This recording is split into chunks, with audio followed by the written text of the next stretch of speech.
இறையாட்சியின் மனிதர்களே, மரிமைந்தனின் சீடர்களே, இறை அழைக்கின்றார், அன்பில் இணைக்கின்றார், புது உலகொன்றை படைத்திட வாருங்களே. இறையாட்சியின் மனிதர்களே, மரிமைந்தனின் சீடர்களே, இறை அழைக்கின்றார், அன்பில் இணைக்கின்றார், புது உலகொன்றை படைத்திட வாருங்களே. நாம் வாழும் இந்த பூமி நலமாகிட வேண்டாமா? நலிவுற்றவர் வாழ்வினில் நீதி நின்று நிலைத்திட வேண்டாமா? நாம் வாழும் இந்த பூமி நலமாகிட வேண்டாமா? நலிவுற்றவர் வாழ்வினில் நீதி நின்று நிலைத்திட வேண்டாமா? இயேசுவை காட்டிய வழியுண்டு, இயங்கிட நமக்கொரு நெறியுண்டு. இயேசுவை காட்டிய வழியுண்டு, இயங்கிட நமக்கொரு நெறியுண்டு. எதிர்நோக்குடன் வாருங்கள், கதிர் விளைந்திடும் காடுங்கள். எதிர்நோக்குடன் வாருங்கள், கதிர் விளைந்திடும் காணுங்கள். இறையாட்சியின் மனிதர்களே, மரிமைந்தனின் சீடர்களே, இறை அழைக்கின்றார், அன்பில் இணைக்கின்றார், புது உலகொன்றை படைத்திட வாருங்களே. தந்தை மகன் தூய ஆவியாரின் பெயராலே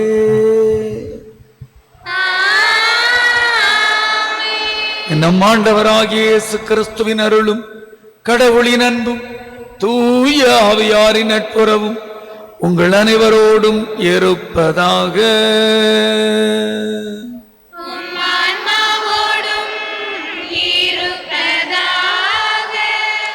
இனியவர்களே, இயேசுவுக்கு பிரியமான சகோதர சகோதரிகளே, வெள்ளிக்கிழமையான இன்று நாம் பாஸ்கா, நம் ஆண்டவர் இயேசு கிறிஸ்துவின் உயிர்த்த அந்த நிகழ்வை கொண்டாடி கொண்டிருக்கின்றோம். இத்தருணத்தில் தான் நம்முடைய திருத்தந்தை பிரான்சிஸ் அவர்கள் இறைவனில் உயிர்த்திருக்கின்றார்கள் என்ற நம்பிக்கையோடு நாம் இந்த திருப்பலி ஒப்புக் கொடுக்கின்றோம். புனித பிரான்சிஸ் அவர்கள் 12 ஆண்டு காலம் நம்முடைய திரு அவையின் தலைவராக பேதுருவின் இடத்திலே பணியாற்றி இருக்கின்றார்கள். ஒரு திருப்பத்தை கத்தோலிக்க திரு அவையில் கொடுத்தவர் புனித பிரான்சிஸ். அந்த திருத்தந்தையினுடைய அந்த இறப்பை நினைவில் கொண்டு நாளை அவரது அடக்கம் ரோமில் நடைபெறுகிறது.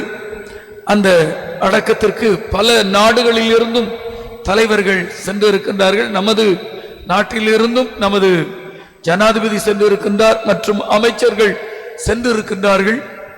நாமும் எல்லா இடங்களிலும் எல்லா பங்குகளிலும் திருப்பலி நிறைவேற்றப்பட வேண்டும் என திருச்சபை அழைப்பு விடுத்ததை நினைவில் கொண்டு இந்த திருப்பலியை நமது திருத்தந்தையின் ஆன்ம இளைப்பாற்றிற்காக ஒப்புக் கொடுக்கின்றோம். அதோடு இணைந்து ஜெயக்கனி, எஸ்ரா மற்றும் மாசில்லா குழந்தைகளுக்காகவும், பனி அடிமை மைக்கேல் ராஜ் ஆன்ம இளைப்பாற்றிற்காகவும், நம்முடைய குடும்பத்தில் இறந்தவர்களுடைய ஆன்ம இளைப்பாற்றிற்காகவும் இத்திருப்பலியில் மன்றாடும். இத்திருப்பலியை தகுந்த முறையில் ஒப்புக் கொடுக்க தடையாயிருக்கும் பாவங்கள், குற்றங்கள், குறைகள் அனைத்திற்காகவும் இறைவனிடம் மன்னிப்பு கோருவோம்.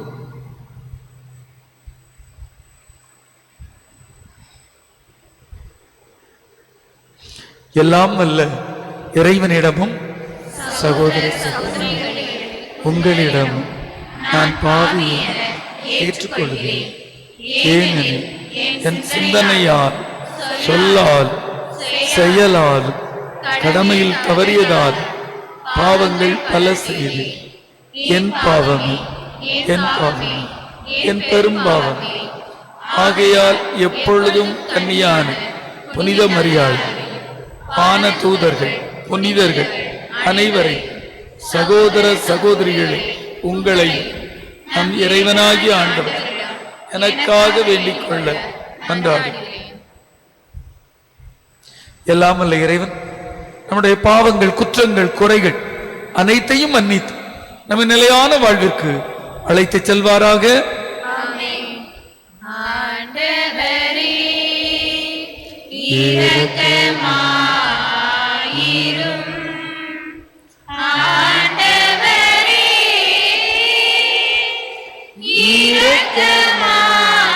இரக்கமாயிரும். கிறிஸ்துவே இரக்கமாயிரும்.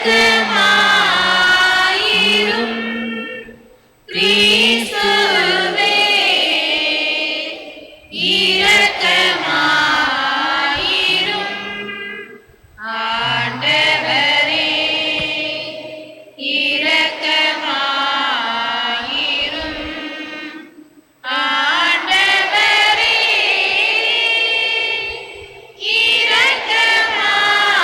இரக்கமாயிரும். உன்னதங்களிலே கடவுளுக்கு மாட்சி உண்டாகுக. உலகினிலே நல்மனத்தோர்க்கு அமைதியும் உண்டாகுக. புகழ்கின்றோம் யாவும் உம்மையே. வாழ்த்துகின்றோம் இறைவனே.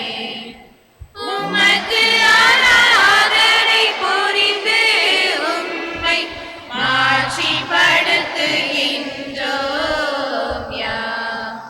உமது மேலான மாட்சியின் பொருட்டு உமக்கு நன்றி கூறுகின்றோம்.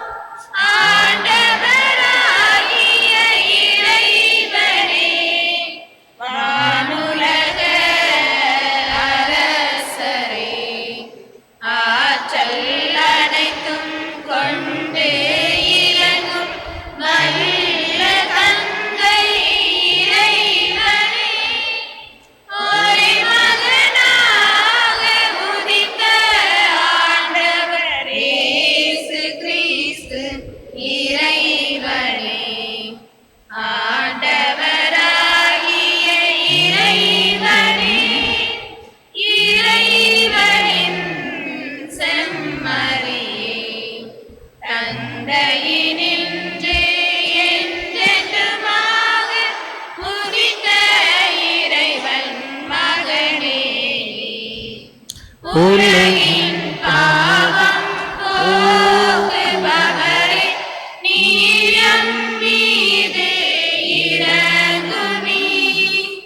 உலகின் பாவம் போக்குபவரே, எம் மன்றாட்டை ஏற்றருள்வீர்.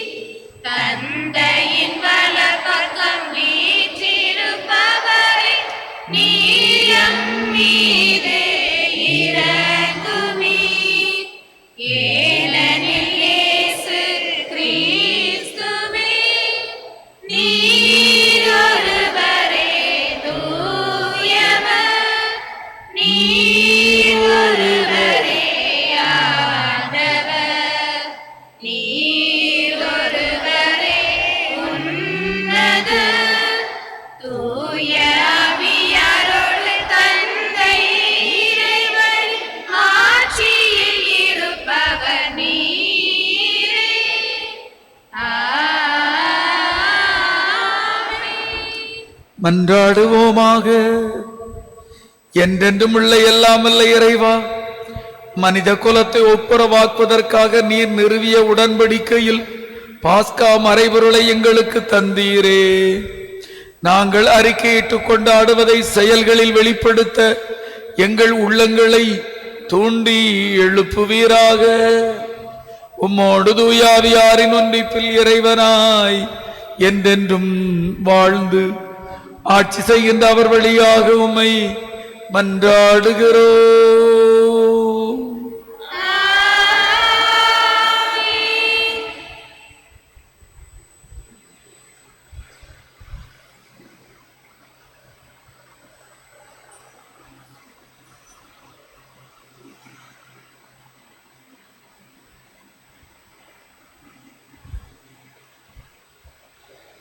முதல் வாசகம்.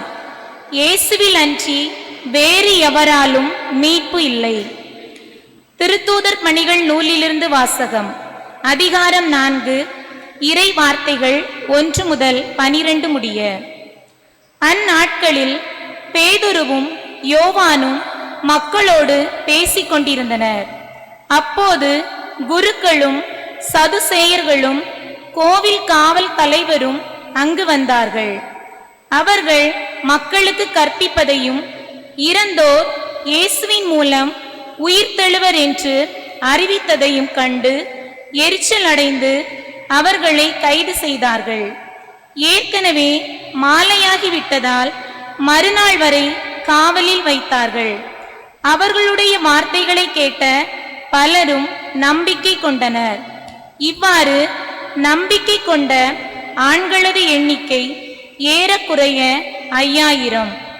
மறுநாள் தலைவர்களும் மூப்பர்களும் மறைநூல் அறிஞர்களும் எருசலேமில் ஒன்று கூடினார்கள். அவர்களுடன் தலைமை குருவான அன்னாவும் கயபா, யோவான், அலெக்சாந்தர் ஆகியோரும் தலைமை குருவின் குடும்பத்தை சேர்ந்த அனைவரும் கூடியிருந்தார்கள். அவர்கள் திருத்தூதர்களை நடுவில் நிறுத்தி, நீங்கள் எந்த வல்லமையால் அல்லது எந்த பெயரால் இதனை செய்தீர்கள் என்று வினவினார்கள். அப்பொழுது பேதுரு தூய ஆவியால் ஆட்கொள்ளப்பட்டு அவர்களுக்கு மறுமொழியாக கூறியது, மக்கள் தலைவர்களே, மூப்பர்களே, உடல் நலமற்றிருந்த இவருக்கு நாங்கள் செய்த நற்செயல் எப்படி நிகழ்ந்தது என்பதை குறித்து நாங்கள் இன்று விசாரணை செய்யப்படுகிறோம். நாசரீத்து இயேசுவின் பெயரால் இவர் நலமடைந்து நம்முடன் நிற்கிறார். இது உங்கள் எல்லாருக்கும் இஸ்ரேல் மக்கள் அனைவருக்கும் தெரிந்திருக்கட்டும். நீங்கள் இயேசுவை சிலுவையில் அறைந்தீர்கள். ஆனால் கடவுள் இறந்த அவரை உயிருடன் எழுப்பினார். இந்த இயேசுவே கட்டுகிறவர்களாகிய உங்களால் இகழ்ந்து தள்ளப்பட்ட கல், ஆனாலும் முதன்மையான மூலைக்கல்லாக விளங்குகிறார். இவராலே அன்றி வேறு எவராலும் மீட்பு இல்லை. ஏனென்றால் நாம் மீட்பு பெறுமாறு வானத்தின் கீழ் மனிதரிடையே இவரது பெயரன்றி வேறு எந்த பெயரும் கொடுக்கப்படவில்லை. ஆண்டவரின் அருள்வாக்கு.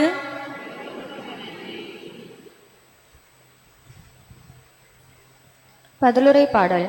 திருப்பாடல் 118. நீங்கள் சொல்ல வேண்டிய பல்லவி.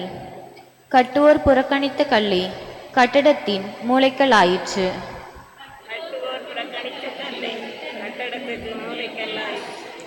கட்டுவோர் புறக்கணித்த கல்லே கட்டடத்தின் மூலைக்கல் ஆயிற்று. கட்டுவோர் புறக்கணித்த கல்லே கட்டடத்துக்கு மூலைக்கல் ஆயிற்று. ஆண்டவருக்கு நன்றி செலுத்துங்கள், ஏனெனில் அவர் நல்லவர். என்றென்றும் உள்ளது அவரது பேரன்பு, என்றென்றும் உள்ளது அவரது பேரன்பு என இஸ்ரேல் மக்கள் சாற்றுவார்களாக. என்றென்றும் உள்ளது அவரது பேரன்பு என ஆண்டவருக்கு அஞ்சுவோர் அனைவரும் சாற்றுவார்களாக. கட்டுவோர் புறக்கணித்த கல்லே கட்டடத்துக்கு மூலைக்கல் ஆயிற்று. கட்டுவோர் புறக்கணித்த கல்லே கட்டடத்துக்கு மூலைக்கல் ஆயிற்று. ஆண்டவரால் இது நிகழ்ந்துள்ளது, நம் கண்களுக்கு இது வியப்பாயிற்று. ஆண்டவர் தோற்றுவித்த வெற்றியினால் இதுவே. இன்று அக்களிப்போமாக மகிழ்வோம். கட்டுவோர் புறக்கணித்த கல்லே கட்டடத்துக்கு மூலைக்கல் ஆயிற்று. ஆண்டவரை மீட்டருளும், ஆண்டவரை வெற்றி தாரும். ஆண்டவரின் பெயரால் வருபவர் ஆசி பெற்றவர். ஆண்டவரது இல்லத்தினின்று உங்களுக்கு ஆசி கூறுகிறோம். ஆண்டவரே இறைவன், அவர் நம் மீது ஒளிர்ந்துள்ளார். கட்டுவோர் புறக்கணித்த கல்லே கட்டடத்துக்கு மூளை கல்லாயிற்று. அல்லேலூயா, அல்லேலூயா, அல்லேலூயா, அல்லேலூயா, அல்லேலூயா, அல்லேலூயா, அல்லேலூயா, அல்லேலூயா. ஆண்டவர் தோற்றுவித்த வெற்றி நாள் இதுவே. இன்று அக்களிப்புமாக மகிழ்வோம். அல்லேலூயா. அல்லேலூயா, அல்லேலூயா, அல்லேலூயா, அல்லேலூயா. ஆண்டவர் உங்களோடு இருப்பாராக. உம் ஆன்மாவோடும் இருப்பாராக. யோவான் எழுதிய நற்செய்தியிலிருந்து வாசகம். ஆண்டவரை மாற்றி உமக்கே. யோவான் நற்செய்தி பிரிவு 21 வாசிக்கப்படக்கூடிய இறைமொழிகள் 1 முதல் 14. அக்காலத்தில் இயேசு தம் சீடருக்கு திபேரிய கடல் அருகே மீண்டும் தோன்றினார். அவர் தோன்றியது இவ்வாறு: சீமோன் பேதுரு, திதிம் எனப்படும் தோமா, கலிலேயாவில் உள்ள கானாவைச் சேர்ந்த நத்தனியேல், செபதேயின் மக்கள் ஆகியோரோடு இயேசுவின் சீடர்கள் வேறு இருவரும் கூடியிருந்தனர். அப்பொழுது சீமோன் பேதுரு அவர்களிடம், நான் மீன்பிடிக்கப் போகிறேன் என்றார். அவர்கள், நாங்களும் உம்மோடு வருகிறோம் என்று போய் படகில் ஏறினார்கள். அன்று இரவு அவர்களுக்கு மீன் ஒன்றும் கிடைக்கவில்லை. ஏற்கனவே விடியற்காலை ஆகியிருந்தது. இயேசு கரையில் நின்றார். ஆனால் அவர் இயேசு என்று சீடர்கள் அறிந்து கொள்ளவில்லை. இயேசு அவரிடம், பிள்ளைகளே, மீன் ஒன்றும் படவில்லையா என்று கேட்டார். அதற்கு அவர்கள் இல்லை என்றார்கள். அவர், படகின் வலப்பக்கத்தில் வலை வீசுங்கள், மீன் கிடைக்கும் என்று அவர்களிடம் கூறினார். அவர்களும் அவ்வாறு வீசினார்கள். மீன்கள் மிகுதியாக அகப்பட்டதால் அவர்களால் வலையை இழுக்க முடியவில்லை. இயேசுவின் அன்பு சீடர் அதை கண்டு பேதுருவிடம், அங்கு நிற்பவர் ஆண்டவர்தாம் என்றார். அதை கேட்டவுடன் தம் ஆடையை களைந்திருந்த சீமோன் பேதுரு ஆடையை இடுப்பில் கட்டிக்கொண்டு கடலில் குதித்தார். மற்ற சீடர்கள் மீன்களுடன் வலையை இழுத்துக்கொண்டு படகிலேயே வந்தார்கள். அவர்கள் கரையிலிருந்து வெகு தொலைவில் இல்லை, ஏறக்குறைய 100 மீட்டர் தொலைவில் தான் இருந்தார்கள். படகு விட்டு இறங்கியவுடன் கரியினால் தீ மூட்டி இருப்பதையும் அதன் மீது மீன் வைத்திருப்பதையும் அவர்கள் கண்டார்கள். அங்கு அப்பமும் இருந்தது. இயேசு அவர்களிடம், நீங்கள் இப்போது பிடித்தவற்றில் சில மீன்களை கொண்டு வாருங்கள் என்றார். சீமோன் பேதுரு படகில் ஏறி வலையை கரைக்கு இழுத்தார். வலை நிறைய பெரிய மீன்கள் இருந்தன. அவற்றின் எண்ணிக்கை 153. இத்தனை மீன்கள் இருந்தும் வலை கழியவில்லை. இயேசு அவரிடம், உணவருந்த வாருங்கள் என்றார். சீடர்களும் எவரும், நீர் யார் என்று இயேசுவிடம் கேட்க துணியவில்லை. ஏனெனில் அவர் ஆண்டவர்தாம் என்று அவர்கள் அறிந்து கொண்டார்கள். இயேசு அவர்கள் அருகில் வந்து அப்பத்தை எடுத்து அவரிடம் கொடுத்தார். மீனையும் அவ்வாறே கொடுத்தார். இவ்வாறு இயேசு இறந்து உயிருடன் எழுப்பப்பட்ட பின்பு தம் சீடருக்கு இப்போது 3ஆம் முறையாக தோன்றினார். ஆண்டவரின் அருள் வாக்கு. கிறிஸ்துவே உமக்கு புகழ்.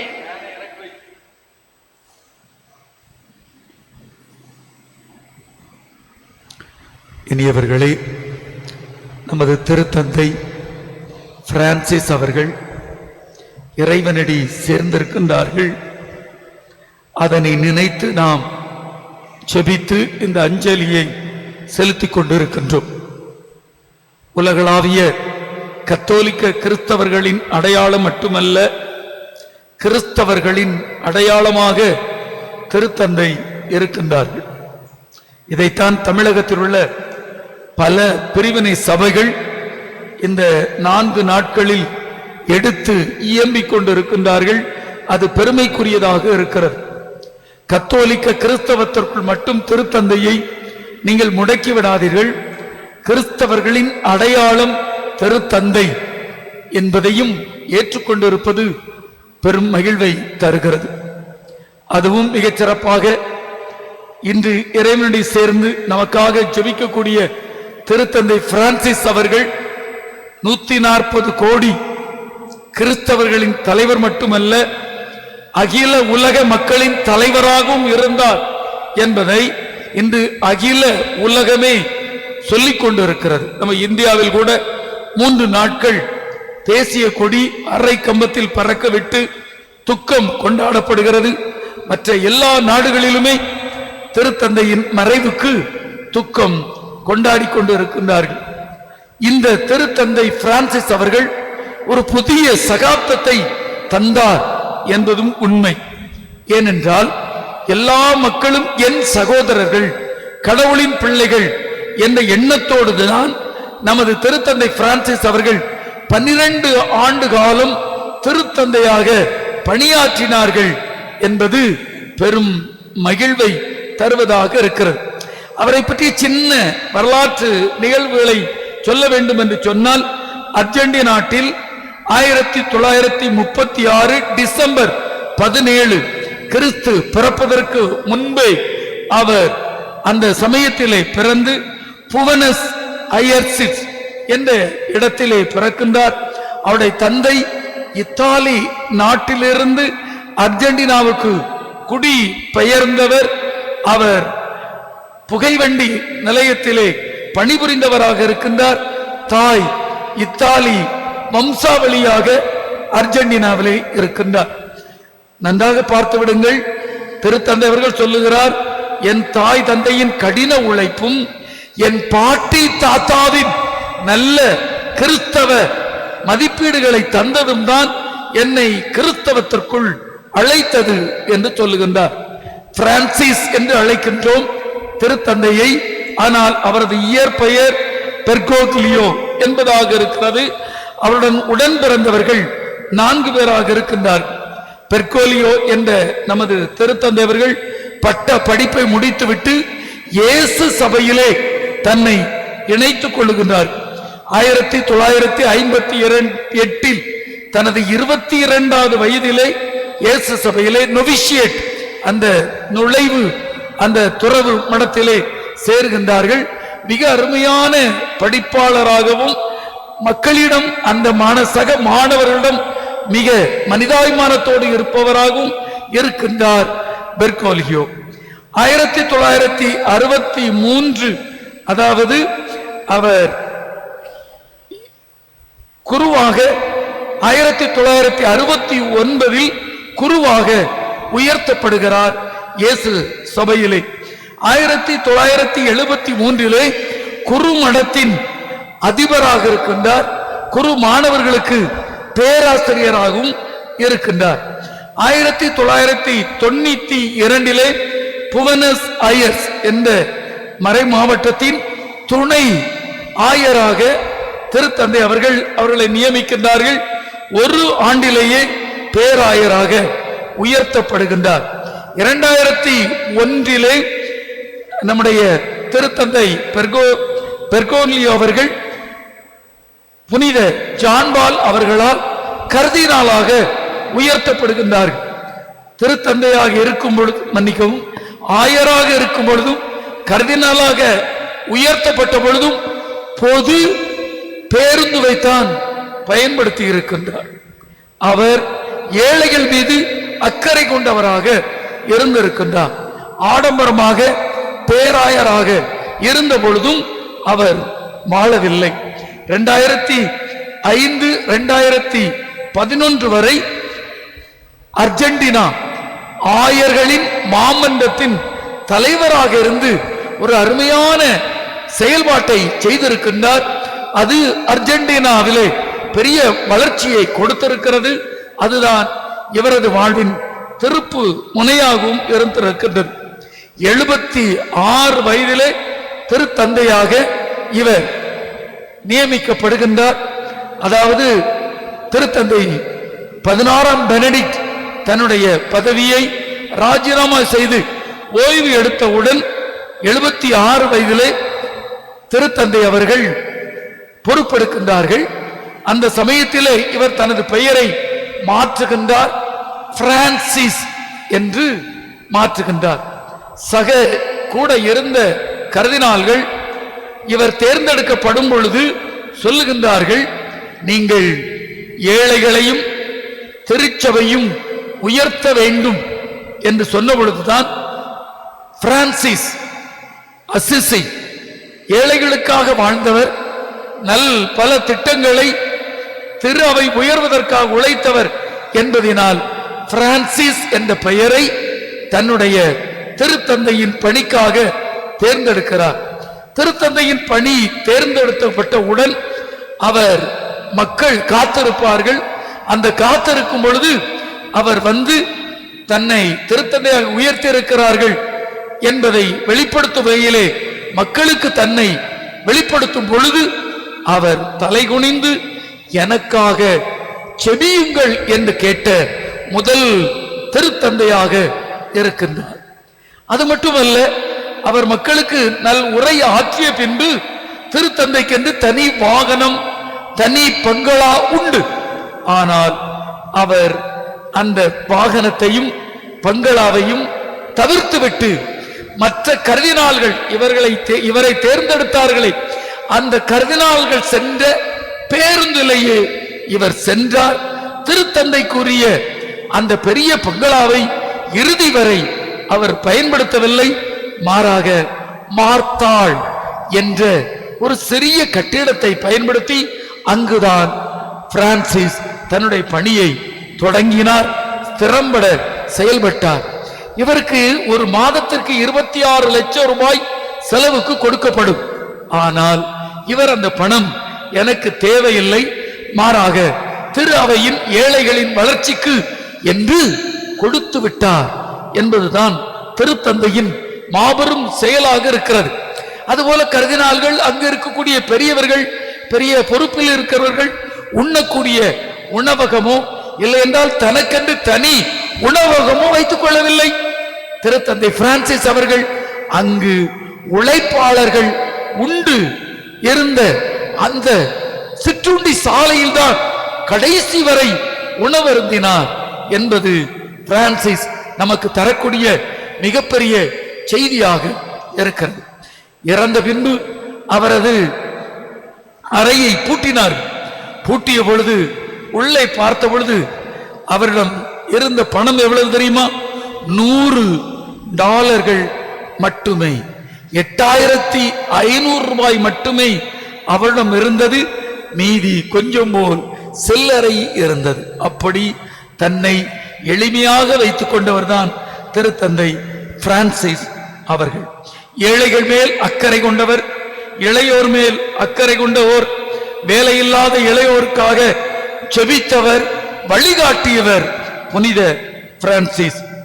மதங்களிடையே நல் இணக்கத்தை கொண்டு வந்தவர், எல்லா மத தலைவர்களோடும் நல் உறவு கொண்டிருந்தவர், அவர்களை கட்டி தழுவியவர், என்னையும் ஆசீர்வதியுங்கள் என்று பிற மத தலைவர்களிடம் பணிவோடு கேட்டவராக நமது திருத்தந்தை பிரான்சிஸ் அவர்கள் இருக்கின்றார்கள். அரபு நாடுகளுக்கு பயணம் செய்த முதல் திருத்தந்தை நமது திருத்தந்தை பிரான்சிஸ் தான். அவர் 12 ஆண்டு காலம் திருத்தந்தையாக இருந்திருக்கின்றார். இச்சமயத்திலே 50 நாடுகளுக்கு பயணம் செய்து 50 நாடுகளிலே திருச்சபையை கட்டி எழுப்பி இருக்கின்றார், உற்சாகப்படுத்தி இருக்கிறார் என்பது மிகச் சிறந்த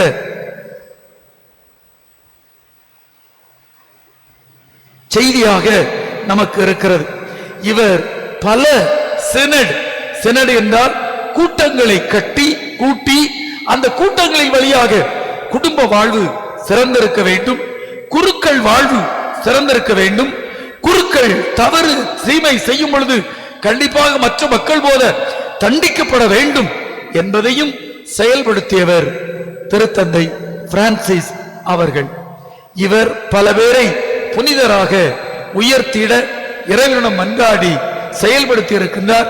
அதனை 2ஆம் ஜான் பால், 23ஆம் ஜான், 6ஆம் பால், நமது தமிழகத்தைச் சேர்ந்த புனித தேவ சகாயம் ஆவார்கள். கொரோனா காலத்திலே திருத்தந்தை அவர்கள் மக்களுக்காக ஜெபித்தார். இந்த மக்களுக்கு எல்லா மக்களுக்கும் அருள் கிடைக்க என்பதற்காக பாவ மன்னிப்பு வழிபாட்டை நடத்தி அகில உலகம் முழுவதும் பார்த்திட மீடியா வழியாக செயல்படுத்தினார். தினமும் திருப்பலியை நிறைவேற்றி அதன் வழியாக கொரோனா காலத்திலே மக்களுக்கு நற்செய்தி கொடுத்தவர். 2 ஆண்டுகள் நாம் அந்த புனித வாரத்தை கொண்டாட முடியாத சூழலில் இருந்த பொழுது அந்த புனித வார நிகழ்வுகள் அனைத்தையும் நடத்தி அதனை எல்லா மக்களுக்கும் டிவி வழியாக இணையதள வழியாக மக்களுக்கு போய் கொண்டு சேர்த்தவர் திருத்தந்தை அவர்கள். திருத்தந்தை அவர்கள் பாதம் கழுவும் சடங்கை வெறுமனே ஒரு சடங்காக நடத்திவிடவில்லை. எய்ட்ஸ் நோயாளிகளின் பாதங்களை கழுவினார், சிறையில் இருந்தவர்களின் பாதங்களை கழுவினார், பெண்களின் பாதங்களை கழுவினார், மாற்றுத் திறனாளிகளின் பாதங்களை கழுவினார். அவர் கழுவி முத்தம் செய்து நீங்கள் அனைவரும் ஆண்டவரின் பிள்ளைகள் என்பதைத்தான் அவர் வெளிப்படுத்தினார். சுற்றுப்புற சூழலுக்காக அருமையான ஒரு மடலை வெளியிட்ட காரணத்தினால் ஐநா சபை இவரை அழைத்து நீங்கள் உங்களுடைய கருத்தை பகிர்ந்து கொள்ளுங்கள் என்று சொல்லி பெருமை சேர்க்கும் வகையிலே ஐநா சபை திருத்தந்தை பிரான்சிஸ் அவர்களை உயர்த்தியது என்பது பெருமைக்குரிய செய்தியாக இருக்கிறது.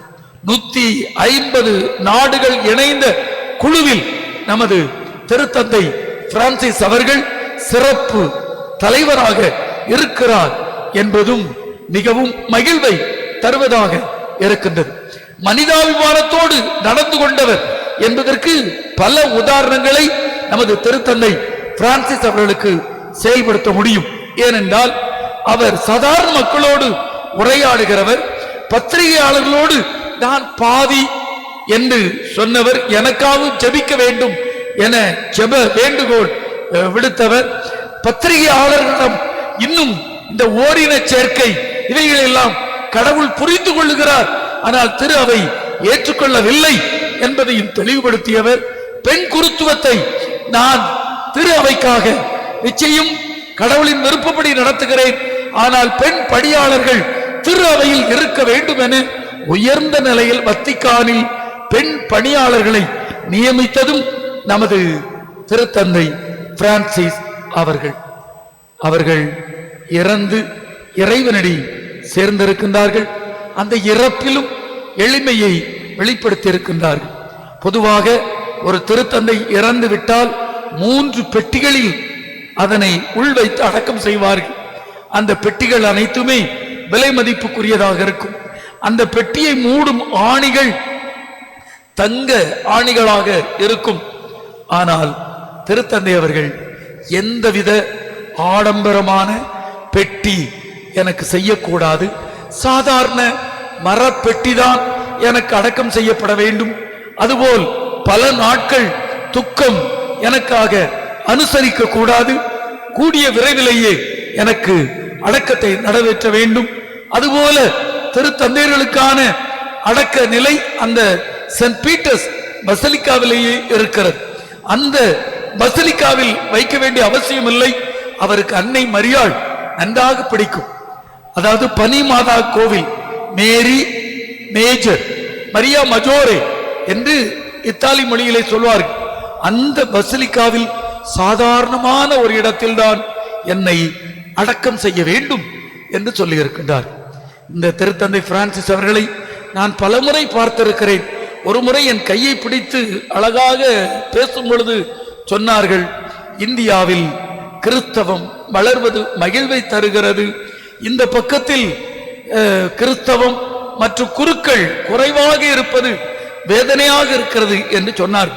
அப்பொழுது நான் திருத்தந்தையிடம் சொன்னேன், இங்கு குழந்தைகள் பெற்றுக்கொள்வது குறைவாக இருக்கிறது, அதனால் தான் குருக்கள் வருவதில்லை. நீங்கள் உங்களுடைய மறையுறையிலே சொல்லுங்கள், உங்களுக்கென்று 2 குழந்தைகளையும் திரு அவைக்கென்று 1 குழந்தையும் பெற்றுக்கொள்ளுங்கள் என்று நான் இத்தாலி மொழியிலே திருத்தந்தையிடம் சொன்னேன். அது வத்திக்கான் ரேடியோவிலும் வெளிவந்தது. திருத்தந்தை பிரான்சிஸ் அவர்கள் மிக அருமையான கருத்து, நான் இதனை மக்களிடையே சொல்லுகிறேன் என்று சொன்னார். அவ்வளவு அருமையாக எளிமையாக இருக்கக்கூடிய திருத்தந்தை அவர்கள் இறைவனடி சேர்ந்திருக்கின்றார்கள். அவருக்காக நாம் மன்றாடுவோம். அவருடைய இறுதிச் சடங்கு நாளை நமது இந்திய நேரத்திற்கு மதியம் 1:30 நடைபெறுகிறது. உலக தலைவர்கள், கர்தினால்கள், ஆயர்கள், குருக்கள் அனைவரும் இணைந்து நடத்தக்கூடிய தர்மையான திருப்பலி. இந்த சடங்கு சிறப்பாக நடைபெறவும் அவருடைய ஆத்மா சாந்தி அடைவும் மன்றாடுவோம். நமது விண்மீன் டிவியிலையும் நேரலையாக இதனை ஒளிபரப்புகிறோம் என்பதையும் அன்புடன் தெரிவித்துக் கொள்கின்றேன். அனைவரும் எழுந்து நின்று 1 நிமிடம் அமைதியாக அஞ்சலி செலுத்துவோம்.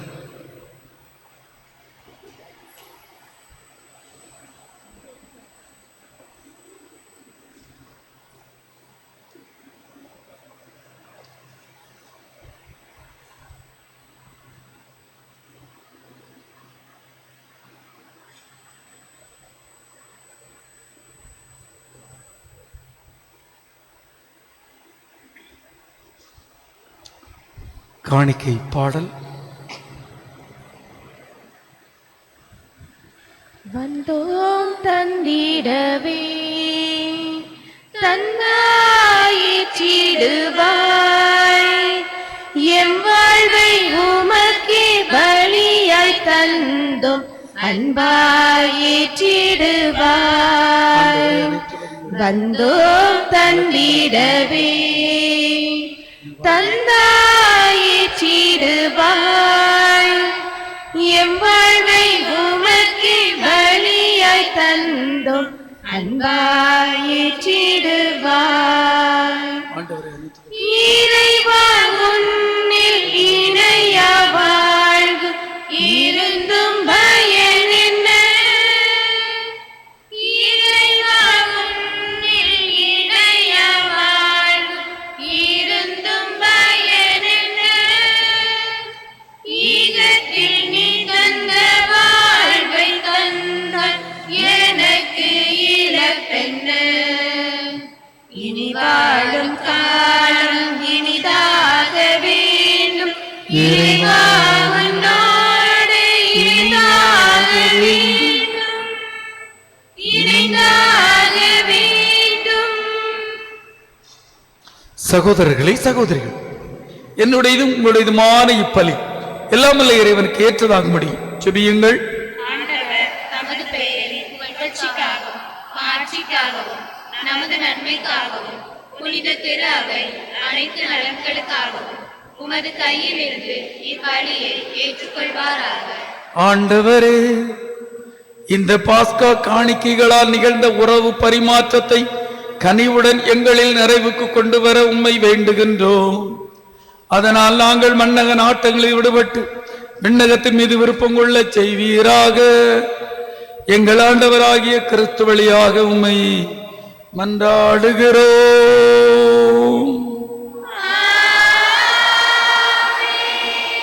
ஆண்டவர் உங்களோடு இருப்பாராக.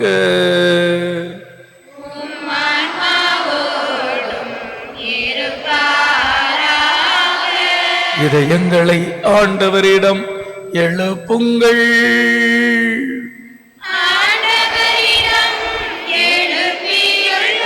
நம் இறைவனாகிய ஆண்டவருக்கு நன்றி கூறுவோம்.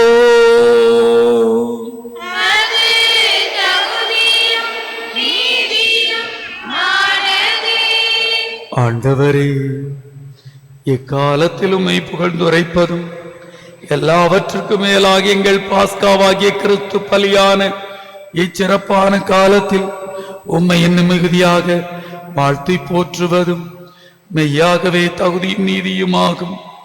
எங்கள் கடமையும் மீட்புக்குரிய செயலுமாகும்.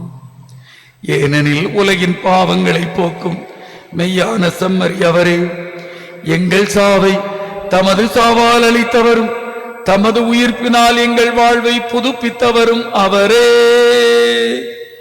ஆகவே பாஸ்கா மகிழ்ச்சி பங்க அனைத்துலகின் மாந்தர் அனைவரும் மக்களிக்கின்றனர். அவ்வாறே ஆற்றல் மிக்கோரும் அதிகாரம் கொண்ட தூதர்களும் உமது மாட்சியை புகழ்ந்து பாடி முடிவின்றி பாடுவதாவது தூயவர் தூயவர் தூயவர் வான்படைகளின் கடவுளமானவர். விண்ணகமும் மண்ணகமும் உமது மாட்சியால் நிறைந்துள்ளன. உன்னதங்களிலே ஓசானா, உன்னதங்களிலே ஓசானா. ஆண்டவரின் பெயரால் வருகிறவர் ஆசி பெற்றவர். உன்னதங்களிலே ஓசானா, உன்னதங்களிலே ஓசானா.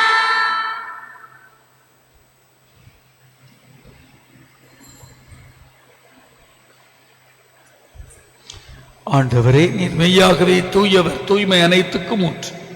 ஆகவே உம்முடைய ஆவியை பொழிந்து இக்காணிக்கைகளை தூய்மைப்படுத்த உம்மை வேண்டுகிறேன். இவ்வாறு எங்கள் ஆண்டவர் இயேசு கிறிஸ்துவின் உடலும் இரத்தமுமாக எங்களுக்கு வை மாறுவனவாக. அவர் பாடுபட உளம்கனிந்து தம்மை கையளித்த போது அப்பத்தை எடுத்து நன்றி செலுத்தி அதை பிட்டு தம் சீடர்களுக்கு அளித்து அவர் கூறியதாம், அனைவரும் இதிலிருந்து பெற்று உண்ணுங்கள், ஏனெனில் இது உங்களுக்காக கையளிக்கப்படும் என் உடல்.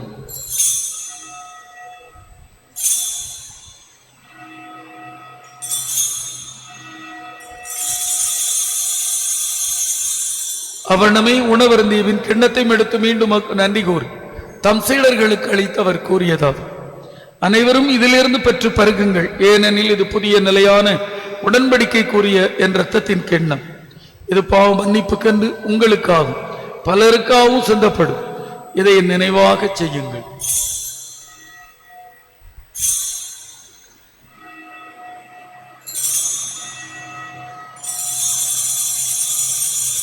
நம்பிக்கையின் மறைபொருள்.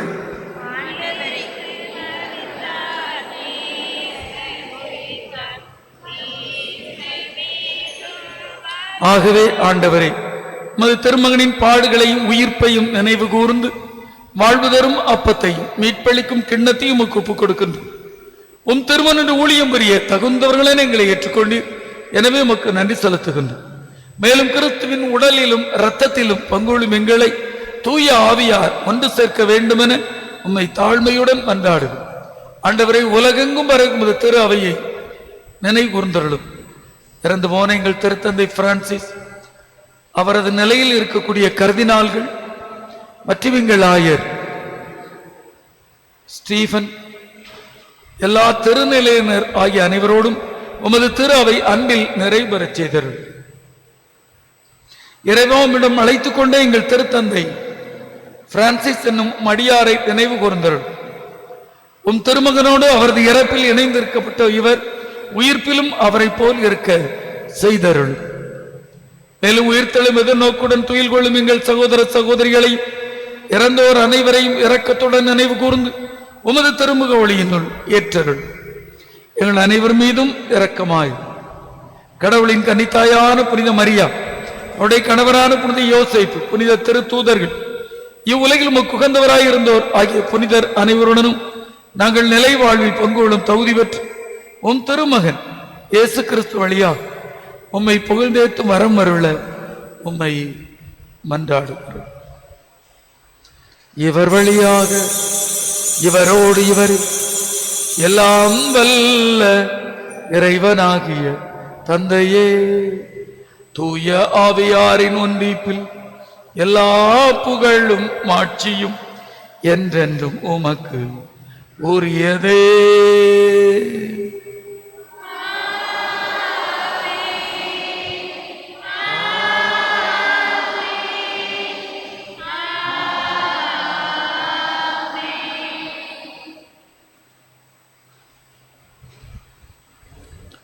கடவுளை தந்தை என அழைக்க நம் ஆண்டவர் இயேசு நமக்கு கற்றிருக்கின்றார். அவருடைய பிள்ளைகள் நாம் அனைவரும் சேர்ந்து இறந்து இறைவனுடைய வாழும் நம் திருத்தந்தை பிரான்சிஸ்காக மன்றாடுவோம். பெண்ணுலகில் இருக்கிற எங்கள் தந்தையே, உமது பெயர் தூயது என போற்றப் பெறுக. உமது ஆட்சி வருக. உமது திருவுளம் விண்ணுலகில் நிறைவேறுவது போல மண்ணுலகிலும் நிறைவேறுக.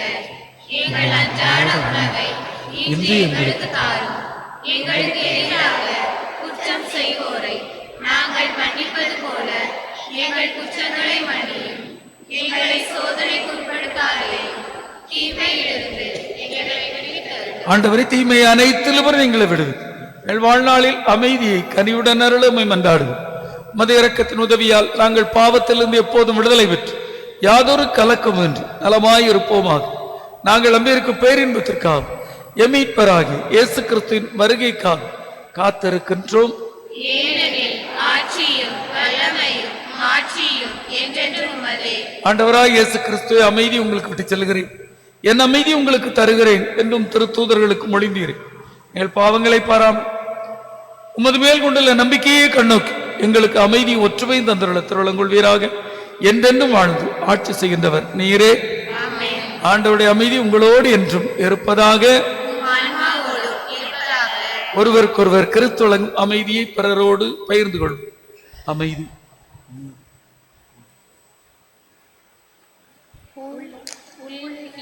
பாவங்களை போக்கும் இறைவனின் செம்மறியே, எங்கள் மேல் இரக்கமாயிரும். உலகின் பாவங்களை போக்கும் இறைவனின் செம்மறியே, எங்கள் மேல் இரக்கமாயிரும். உலகின் பாவங்களை போக்கும் இறைவனின் செம்மறியே, எங்களுக்கு அமைதியை அளித்தருளும்.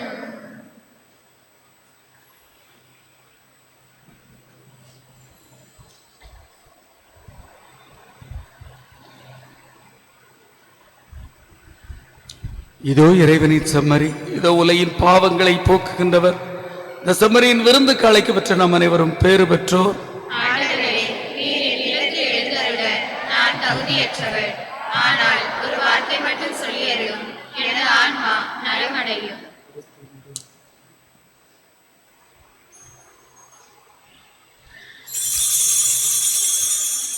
அமைதி தேடி அலையும் நெஞ்சமே, அனைத்தும் இங்கு அவரின் தஞ்சமே.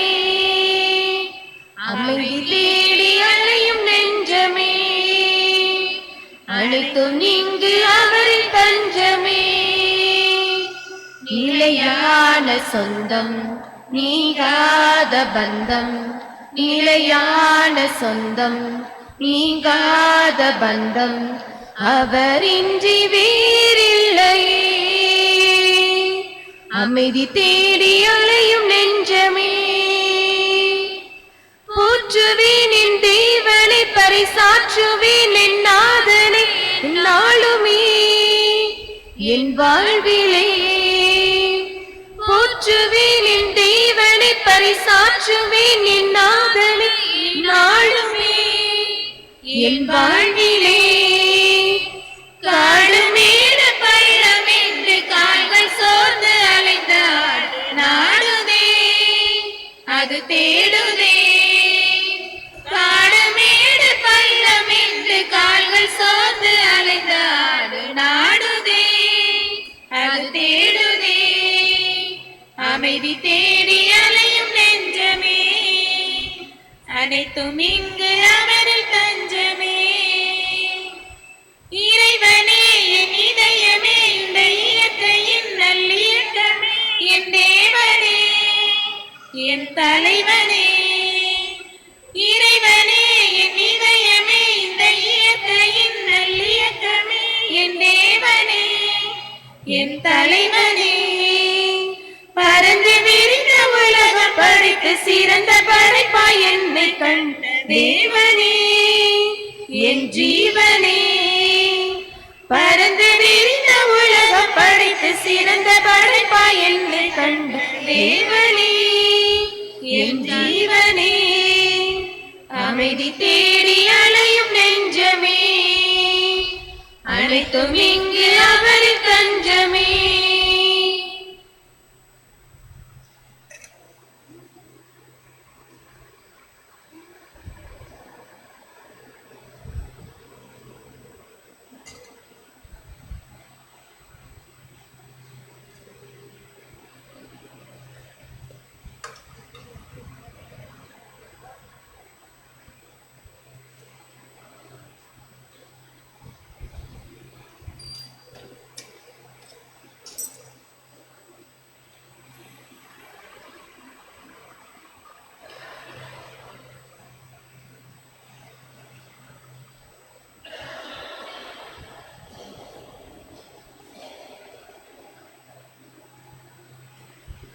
அன்பானவர்களே, வரும் ஞாயிற்றுக்கிழமை காலை 11 மணிக்கு பணகுடியில் நமது துறைக்குடியிருப்பு மக்களின் தெரியாத்திரை திருப்பலி. 10 மணிக்கு இங்கிருந்து வண்டி புறப்படும். ஆனால் எத்தனை பேர் வருவீர்கள் என்பதை நாளை ஒரு 11 மணிக்குள் தெரிவித்து விடுமாறு வேண்டுகிறேன்.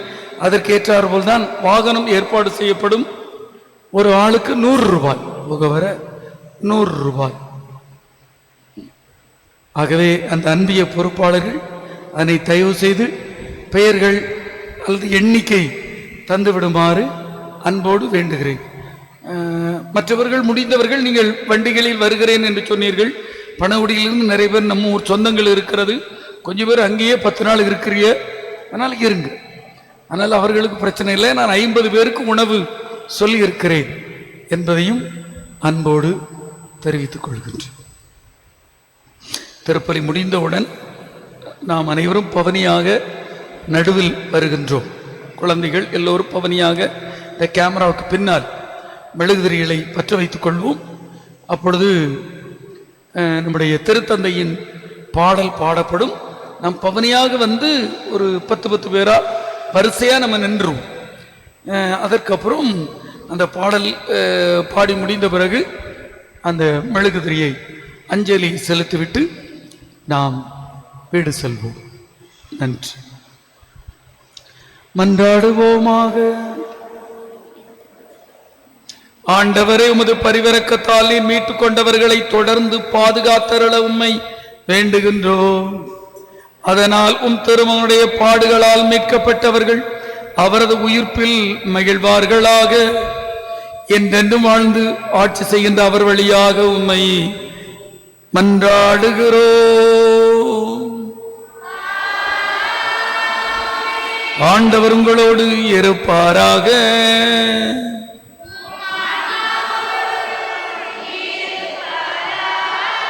எல்லாம் வல்ல இறைவன் தந்தை, மகன், தூயாவியார் உங்கள் அனைவரையும் ஆசீர்வதிப்பாராக. சென்று வாருங்கள், திருப்பலி நிறைவேறிற்று.